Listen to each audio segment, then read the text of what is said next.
예, 우리는 지난 주일 하나님의 자녀는 하나님의 일을 생각하며 산다라는 그런 말씀을 들었습니다.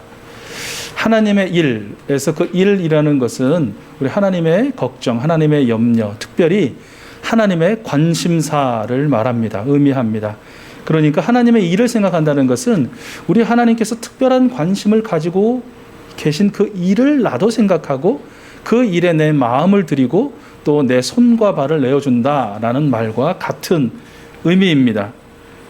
그런데 사실 저나 여러분이나 마음은 굴뚝 같은데 내가 하나님의 염려가 뭘까, 하나님의 걱정이 뭘까, 하나님의 관심사가 뭘까 좀 깊이 생각하고 그것에 내 마음을 좀 집중하고 싶은데 사실 어렵죠. 왜 어려우십니까?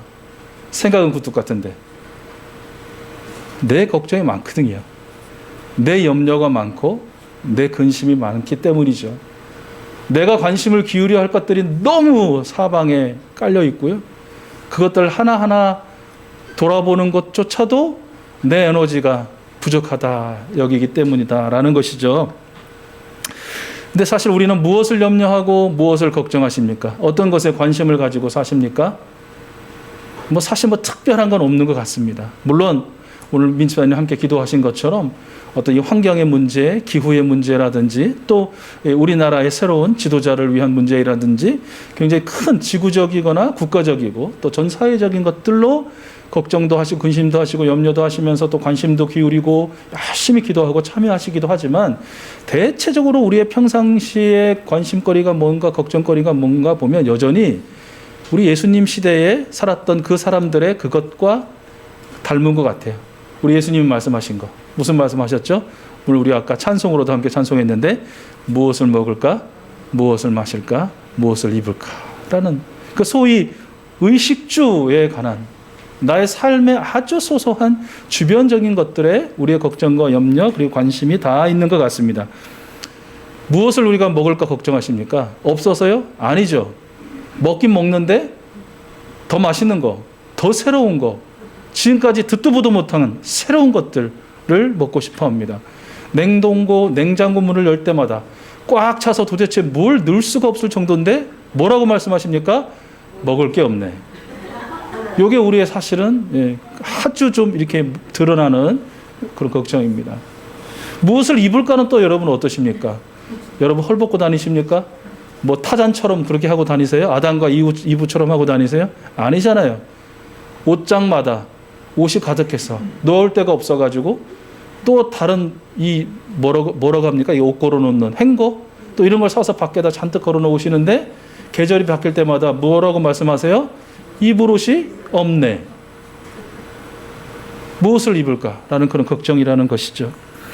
여러분 천당에 가장 가까운 우리나라 도시가 있습니다. 어디죠? 분당입니다. 이 분당이라는 도시를 제가 몇 번 왔다 갔다 하죠. 그 처가댁이 그쪽에 있기 때문에 그럴 때마다 항상 제가 하는 말이 있습니다. 저거 내가 다 지었는데. 짓긴 뭘 짓습니까? 지금으로부터 한 30여 년 전에 한 몇 달 아르바이트 한 거 가지고 항상 그 말 합니다. 아우 저거 내가 다 지었는데. 그러면서 꼭 뒤따르는 말이 있습니다. 무슨 말을 할까요? 그런데 내 집은 없네. 네. 내가 다 지었는데 내가 들어갈 집은 없네 라고 그렇게 얘기합니다. 자, 그러면 여러분 제가 지금 우리 가정이 길바닥에서 생활하고 있습니까? 아니죠. 우리 이식수 교회를 통해서 주님께서 베풀어 주신 정말 안전하고 안락한 공간에서 편안하게 행복하게 잘 지내고 있습니다. 그런데 왜 그래요? 좀 넓고 더 안락하고 더 주변 환경이 좋은 곳, 사실 그런 곳이라기보다는 내 돈 주고 사놓으면 얼마 안 가서 좀 몇 억씩 팍팍팍 쭉쭉쭉 올라가는 그런 집이 내게도 좀 있었으면 좋겠다라는 그런 마음, 그런 욕망 아니겠습니까? 더 맛있는 건 먹고 싶고 더 좋은 옷 입고 싶고 더 넓은 집에서 살고 싶어 하는 거 잘못입니까? 보다 건강하게 그리고 보다 오래오래 살고 싶은 것이 그렇게 문제입니까? 여러분 어떠세요? 죄입니까? 그것이 문제입니까? 죄라고 생각하시는 분은 없으시죠? 예, 저도 죄라고 생각 안 합니다. 그게 왜 죄입니까? 그것이 뭐 문제입니까? 당연한 거죠. 그럴 수 있는 것이죠. 이렇게 죄가 아니라고 당당하게 말하는 이유가 뭘까요? 저도 그러고 살거든요. 죄라고 하면 저도 죄 속에 이렇게 사는 거니까. 하나님도 그렇게는 안 보실 것 같아요. 그렇죠? 그럴 수 있어. 그렇게 좀 더 욕심을 내고 더 그것 때문에 염려하고 그것들도 추구하고 관심을 갖고 그 마음을 쓰는 것 그럴 수 있어라고 주님도 그러실 것 같아요. 그런데 그럴 수 있는데 그것이 특별히 문제나 죄라고는 할 수 없지만 하나님의 자녀는 적어도 최소한 이런 모습은 보여야 된다. 그것은 무엇입니까? 내가 오늘 좀 새롭고 맛있고 풍족한 음식을 먹을 때 그 기본적인 일용할 양식이 없어서 배고파하는 여전히 있거든요. 우리가 하루 3끼를 먹고 간식도 챙겨 먹을 수 있는데 한 끼로 하루를 사는 사람들이 아직도 있거든요. 그 한 끼조차도 해결이 안 되는 사람들이 있거든요. 그 핍절한 생명들을 생각하는 것입니다. 먹지 말라는 것이 아니에요. 거기에 관심을 기울이지 말라는 것이 아니에요. 드셔야죠. 관심을 가져야죠. 추구해야죠. 그러나 그것을 대할 때마다 내게 하나님이 주신 일용할 양식이 내 눈앞에 보이고 내 혀에서 감각되어질 때마다 그 일용할 양식 때문에 피눈물을 흘리고 있는 그 생명들을 생각하는 것, 그것이 바로 하나님의 자녀의 모습이다라는 것이에요. 내가 오늘 여름에서 가을로 넘어가는 계절에 맞는 옷을 갈아입을 때 옷 한두 벌로 사계절을 지내야 하는 사람들이 있다라는 것을, 내가 쳐다보면서 수십 벌, 수백 벌 입을 옷이 없다고 바라보는 그 옷 한 벌만 있어도 좋겠다라는 사람들이 있다라는 것을, 그 궁핍한 생명들이 있다라는 것을 생각하는 것이죠. 하나님의 자녀는 작아든 새든 기거할 처소가 있어 안전하고 편안하게 쉴 때에 노숙하는 생명들, 고시원이나 단칸방에서 힘겹게 살아가고 있는 그 방 한 칸을 위해서 고군분투하고 있는 가난한 생명들을 생각해야 한다는 것입니다. 적어도 하나님의 자녀는. 또 아파서 치료받고 또 회복의 과정 중에 여전한 고통을, 통증을 경험하고 아파할 때에 아프지만, 그러나 그보다 더한 통증을 온몸으로 그냥 받고 있는, 때로는 병원의 문턱을 넘을 수도 없는 그 기본적인 약 하나에 목을 맬 수밖에 없는 그 생명들이 있다라는 거, 여전히 존재한다라는 거, 그것을 생각하라는 것입니다. 이것이 하나님의 자녀라는. 왜요? 왜 이래야 되는 것입니까? 바로 우리의 아빠, 아버지, 또 어머니 되시는 성삼위 하나님의 관심이 그들에게 있기 때문에, 하나님의 걱정과 염려가 그 생명들과 함께 하기 때문이다라는 것이죠. 어떻게 하면 나와 동시대를 살고 있는 모든 사람이 적어도 의식, 주에 대한, 그리고 기본적인 그 병에 대한 염려나 걱정 없이, 그들 모두도 결국은 하나님의 걸작품인데, 우리가 마스터피스라고 부르는 하나님의 걸작품에 맞는 품위를 지키며 살 수 있도록 어떻게 하면 우리가 함께 나누고 도울 수 있을지, 그리고 그것을 해결해야 할 국가가 그 맡은 책임, 하나님께로부터 부여받은 그 임무를 다하도록 강력하게 요구하고 요청하고 바라는 것, 그것이 바로 하나님의 자녀가 하나님의 일을 하는 모습이다라고 할 수 있을 것 같습니다. 여러분, 우리 주 예수 그리스도님께서 말씀하셨죠. 오늘 여러 번 반복해서 우리가 보게 되고 듣게 되고 부르게 되는 말씀인데요. 마태복음 6장 32절과 33절 말씀입니다. 우리 화면을 보시고 함께 봉독하겠습니다. 시작. 이 모든 것은 모두 이방 사람들이 구하는 것이요 너희의 하늘 아버지께서는 이 모든 것이 너희에게 필요하다는 것을 아신다. 너희는 먼저 하나님의 나라와 하나님의 의를 구하여라. 그리하면 이 모든 것을 너희에게 더하여 주실 것이다. 아멘. 저는 우리 익수스 가족들, 우리 예배자들은 이 말씀의 어떠함을 이미 경험하신 분들이라고 생각합니다. 그런데 그 경험이 한 번에 그치지 않기를 바랍니다. 3번에 그치지 않기를 바랍니다. 5번에 그치지 않기를 바랍니다. 매일매일 경험하시는 여러분 될 수 있기를 축복합니다. 평생토록 경험하시는 여러분, 그러시다가 하나님 품에 안기는 우리 귀한 익숙 가족들 한 분 한 분 되실 수 있기를 축복합니다. 빌립보서 4장 6절 7절 말씀이죠. 여러분 얼마나 좋아하십니까? 얼마나 암송 많이 하십니까? 그리고 여러분 얼마나 이 말씀대로 살고 계십니까? 그런 여러분들을 축복합니다. 또 화면 보시고 같이 읽겠습니다. 시작. 아무것도 염려하지 말고 모든 일을 오직 기도와 간구로 하고 여러분이 바라는 것을 감사하는 마음으로 하나님께 아뢰십시오. 그리하면 사람의 헤아림을 뛰어넘는 하나님의 평화가 여러분의 마음과 생각을 그리스도 예수 안에서 지켜줄 것입니다. 아멘. 아멘. 아무것도 염려하지 말고. 이렇듯 하나님의 일, 즉 하나님의 염려와 걱정과 관심사에 마음을 쓰고 또 그 마음을 같이 하는 사람, 삶으로 동참하는 사람에게는 오늘 말씀 34절에서 발견하는 몇 가지 특징이 있어요. 첫째는 자기를 부인한다는 것입니다. 우리 한번 같이 해볼까요? 자기 부인. 자기 부인. 예, 라떼 또 유머 개그를 하자면 자기 부인 하면 바로 옆을 또 딱 쳐다보는, 내 부인이 아니죠. 마이 와이프가 아닙니다. 자기 부인을 또 착각하는 것이 있는데 자기 비한 줄 알고 있는 분들 계세요. 아우, 난 못해. 난 안 해. 나는 아무것도 아니야. 나는 뭐 조금 더 심하게 말하면 뭐 나는 벌레야. 나는 쓰레기야. 그게 자기 부인이 아니에요. 자기 부정이 아니에요. 자기 부인이 무엇인가를 정확하게 말씀해 주신 분이 사도 바울입니다. 자기 부인이란 나는 그리스도와 함께 십자가에서 죽었습니다. 이게 자기 부인이에요. 나는 죽었다라는 것이에요. 어디서? 예수 그리스도의 십자가 위에서 주님과 함께. 그 예수 그리스도와 함께 십자가에서 죽은 나는 어떤 납니까? 에베소서 2장 말씀이죠. 2절 3절 말씀이에요. 여러분 화면을 보시고요. 역시 함께. 이런 나 죽었습니다. 없는 겁니다. 이게 바로 자기 부인이에요. 같이 읽겠습니다. 시작. 그때 여러분은 허물과 죄 가운데서 이 세상의 풍조를 따라 살고 공중의 권세를 잡은 통치자 곧 지금 불순종의 자식들 가운데서 작용하는 영을 따라 살았습니다.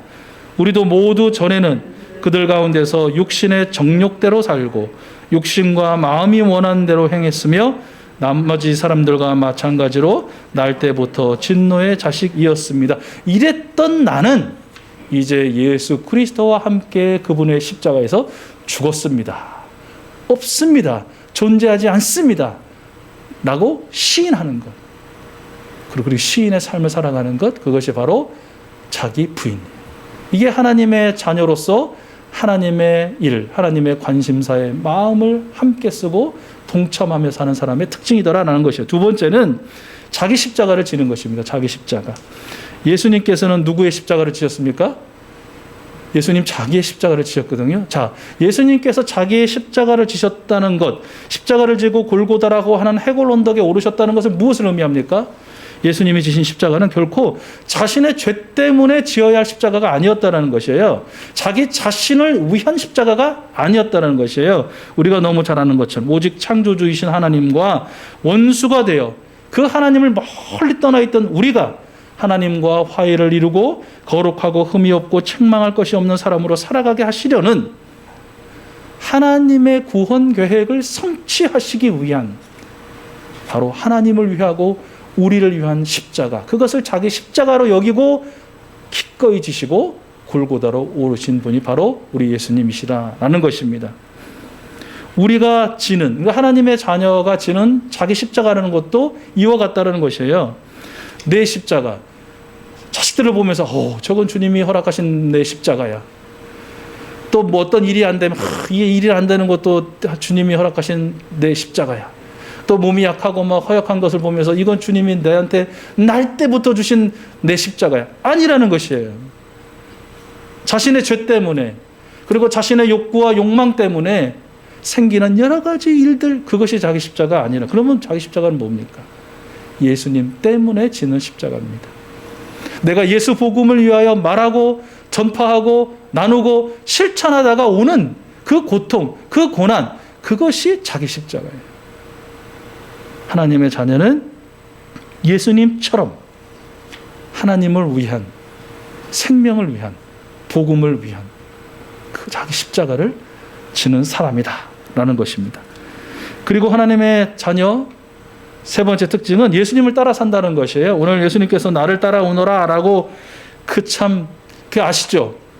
베드로와 제자들 오늘 예수님께 엄청 혼나잖아요. 이 본문 말씀을 통해서 사탄이라고 불리면서 내 뒤로 물러가라 말하면서 너희는 정말 하나님의 일은 요만큼도 생각 안 하고 사람의 일만 생각하는구나. 그러면 안 돼. 그러면 내가 다시 오는 그날 너희들 기억하지 않을 거야. 부끄러워할 거야. 그렇게 호되고 당하고도 다음 장을 보면 제자들이 어떤 모습을 보이는지 아시죠? 길거리가 다 싸웁니다. 왜 싸워요? 네가 잘났니? 내가 잘났니? 네가 예수님께 잘했니? 내가 예수님께 잘했니? 못했니? 이거 가지고 싸우고 있거든요. 그 제자들을 보면서도 나를 따라오너라 라고 초청하시는 그 예수님 대단하십니다. 그런데 이 따라오너라 라고 말씀하시는 건요, 따라오너라 했을 때 따라갑니다 라고 끝, 나는 따라가지 못하겠습니다 라고 끝이 아니라는 것이에요. 이 말씀은 계속 되어야 한다는 의미를 담고 있어요. 이례적으로 단회적으로 안 끝난다는 것이에요. 한 번 따랐으면 끝까지 간다? 아니, 한 번 해병되면 끝까지 해병돼 아니라는 거예요. 오늘 따랐으면 내일 또 따르려는 나의 전심전력이 필요하다는 것이에요. 어제 따라봤다고 내가 그런 경험이 있다고 오늘 자동적으로 따라가게 되는 예수님을 아니라는 것입니다. 그래, 어제 못 따라갔으니까 오늘도 못 따라가겠지? 아니에요. 어제는 못 따라갔지만 오늘 그 예수님의 걸음을 함께 하도록 내가 전심전력하고 성령님께 내 마음을 드리고 내 삶을 드리고 순종한다면 따라가게 된다는 것이에요. 이것을 위해서 우리가 오늘도 주님을 예배하고 내일 아침에도 연휴지만 주님을 예배하고 성경 말씀을 읽고 밤마다 기도하고 하는 것입니다. 예수님을 따라가는 그런 삶을 살기 위해서, 그런 내가 되기 위해서. 예수님과 함께 우리의 인생을 걸어간다고 여러분 생각하실 때 마지막 날 예수님 뒤 어디께쯤 여러분이 계실 거라고 여러분 믿고 계십니까? 임마누엘 되시는, 즉 우리와 함께 여기 계시는 그 주님과 여러분 오늘 살고 내일 살고 10년 살고 20년 살고 50년 살고 뭐 여기서 100년 사실 분도 계실지도 모르겠지만 제가 살았어요. 예수님과 동행하는. 그래서 천국의 딱 결승점에 여러분 드디어 들어갔습니다. 예수님이 들어가시겠죠. 우리에 앞서서 항상 우리를 인도하시니까. 그 예수님 거리 어디께쯤 여러분 계실 거라고 확신하며 사세요? 저는 확신하거든요. 우리 익수수 가족들은 예수님 바로 등 뒤에 바짝 붙어가지고 가실 줄로 믿습니다. 입장하실 줄로 믿습니다. 그게 계속 뜨이는 거예요. 그게 예수님을 따르는 것이에요. 예수님의 따라오너라 라는 말씀의 의미고 그것에 순종하는 여러분들의 모습이 될 것입니다. 갈라디아서 2장 20절 말씀이죠. 우리 사도 바울 선생님의 고백, 바로 저와 여러분들의 고백이 될 수 있었으면 좋겠습니다. 우리 화면을 보시고요. 같이 읽겠습니다. 시작. 나는 그리스도와 함께 십자가에 못 박혔습니다. 이제 살고 있는 것은 내가 아닙니다. 그리스도께서 내 안에서 살고 계십니다. 내가 지금 육신 안에서 살고 있는 삶은 나를 사랑하셔서 나를 위하여 자기 몸을 내어주신 하나님의 아들을 믿는 믿음 안에서 살아가는 것입니다. 아멘, 아멘. 그것이 여러분들의 고백이고 영원한 또 찬송이 되실 줄로 믿습니다. 여러분, 어떤 사람의 이 말, 언어 습관이 참 보기 안 좋고 부끄러워하면 누가 그것을 따라 하겠습니까? 그죠? 그 부끄러운 말을 좀 속되고 막 그런 말을 누가 따라해요? 그 저주의 언어를 누가 따라합니까? 그 따라했다 큰일 나게 해요? 나도 부끄러움을 당하는데. 그런데 어떤 사람의 언어 생활을 보면 참 맑고 선하고 내가 들어도 아름다워요. 굉장히 축복의 언어입니다. 그러면 어떻게 하시겠습니까? 따라하죠. 따라해서 나도 그 향기를, 그 선함을, 그 기운을 그야말로 다른 사람에게도 전하고 싶어 할 것입니다. 행동도 마찬가지죠. 대부분 뭐라 할까요? 그 부모님들은 내 자식들이 진짜 내 이런 모습은 좀 이렇게 닮았으면 좋겠다. 이러시는 거 많으시죠? 왜 대답을 안 하시고 웃으세요? 내 자식들이 정말 나의 이거는 좀 닮아가지고 똑같았으면 좋겠다. 그러시는 거 많으세요? 아니면 적으세요? 대답을 안 하시는 거 보니까 많으신 것 같습니다. 자식들. 부모들을 보면서 야, 진짜 우리 부모님은 내가 딱 닮아갖고 행동해야 될 것들이 많다라고 생각하세요? 아니면 우리 부모를 보면서 절대로 나는 저 부모님의 저런 모습만큼은 안 따라할 것들이 좀 있으세요. 대답 역시 안 하시잖아요. 아마 따라할 것들이 많으신 모양이에요. 여러분, 보기에 안 좋으면요, 안 따라하는 게 정상입니다. 우리는 근데 이게 이제 DNA로 막 이게 하나님께서 유전에 또 그걸 은혜라고 해야 될지 모르겠는데 그런 거 주셔가지고 정말 싫어하면서도 깜짝깜짝 놀랄 때가 그 똑같이 따라하고 있는 자신의 모습을 보면서 많이 놀란다고 하는데, 자식들이. 그리고 정말 아름답고 보기에도 좋고 정말 다른 사람에게 좋은 영향력을 끼칠 것 같은 행동은 따라합니다. 남이 하는 것도 따라합니다. 남이 하는 것도. 내가 뉴스를 통해서 보든 어떤 TV를 통해서 보든 그것이 참으로 선해 보이면 따라하게 되어 있다는 것이에요. 그런 의미에서 여러분, 우리는 예수님의 이 말씀, 우리 성경에서 우리에게 들려주셨던 그 말씀을 따라하고 있습니까? 아니면 따라하지 않고 있습니까? 또 그 성경 말씀을 통해서 보여주셨던 예수님의 그 삶의 모습을, 그 행동을 따라하고 있습니까? 아니면 따라하지 않고 있습니까? 아마 따라하신 분들은 자랑스러움에 따라하실 것이고, 따라하지 않는다면 오늘 예수님의 지적의 말씀처럼 부끄러워서일까요? 주님께서 오늘 말씀하시죠. 오늘 함께 읽었던 38절 말씀 마지막 절인데요. 우리 같이 한번 화면을 보시고 같이 읽겠습니다. 시작. 음란하고 죄가 많은 이 세대에서 누구든지 나와 내 말을 부끄럽게 여기면 인자도 자기 아버지의 영광에 쌓여 거룩한 천사들을 거느리고 올 때에 그를 부끄럽게 여길 것이다. 아멘. 예수님께서 부끄러워할 분이 우리 익수수 가족들, 우리 예배자들 중에는 한 분도 안 계실 줄로 믿습니다. 모두가 다 예수님께서 자랑스러워할 귀한 예수님의 아들이요 딸이요 제자들이 여러분이로 믿습니다. 오늘 말씀을 정리합니다. 여러분, 하나님의 자녀는요, 하나님의 일을 생각하며 삽니다. 자신의 염려, 자신의 관심사 생각할 수 있습니다. 또 그것에 에너지 쓸 수 있습니다. 그러나 그보다 먼저, 그보다 더 깊이, 그보다 더 넓고 높이 하나님의 염려, 하나님의 관심사, 그 생명들의 마음을 두며 산다라는 것입니다. 하나님의 자녀는 자기를 부인하고 자기 십자가를 지고 예수님을 따라 삽니다. 더없이 선하고 아름다운 예수님의 말씀을 따라 말하고 자랑스럽고 능력 있는 예수님의 그 행동을 따라 행동합니다. 우리 예수님 하나님의 영광에 쌓여 천사들과 함께 다시 오시는 그날, 보아라, 여기 바로 내 이 오른편에 자랑스러운 나의 제자, 나의 사랑하는 아들 누구누구, 내 사랑하는 딸 누구누구. 요 앞에 모범생처럼 앉아 계신 나의 사랑하는 딸 우영자, 내 사랑하는 딸 이민지, 내 사랑하는 김경래, 내 사랑하는 양은총이 있다. 남자분 두 분 요 앞으로 나와 계시니까 내 사랑하는 홍성덕이 여기 있고 나의 사랑스러운 김정섭이 여기 있다. 또 내 이름 안 불러줬다고 섭섭해하지 마시고 우리 뒤에다 우리 김인자 권사님도 그렇고 다. 그런 우리 익수수 가족들, 우리 예배자들이 되실 줄 믿습니다. 코로나 바이러스의 감염증의 여전한 위험과 그로 인한 참 어려움이, 고난이 있는 이 추석 연휴가 있는 이 한 주간 여러분 또 역시 사시게 되실 텐데, 이 한 주간에도 예수님 말 따라하고 예수님 행동 따라 사셔서 그야말로 천국의 영상을 귀하신 친척과 이웃들에게 비춰낼 수 있는 여러분 모두가 되실 수 있기를 축복합니다.